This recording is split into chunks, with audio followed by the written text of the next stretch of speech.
Hara aparırsan meşə cığırı, körpə uşaq kimi tutub əlimdən. Yoxsa xatırladım tənha çocuğu, çox keçdi bu əyri döngələrindən. Dururmu qocaman əncir ağacı, palıtlar qoyubmu başına tacı, çınarlar baxırmı yenə qıyğacı, nur əmib günəşin zərrələrindən.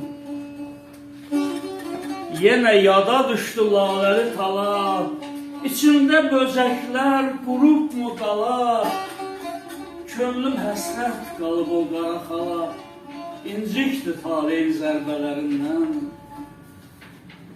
Döyür ağac dələn qoca qovağı, Şamın gövdəsindən süzülür yağı, Turşmarın qaydıb bəxtəvər çağı, Sağalır o köhnə zədələrindən.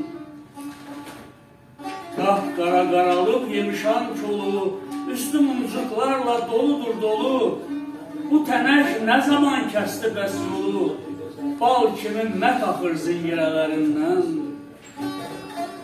Ay vahid, cığırı basıbdı xəzəl, Xəzan belə erkən gəlməzdi əzəl.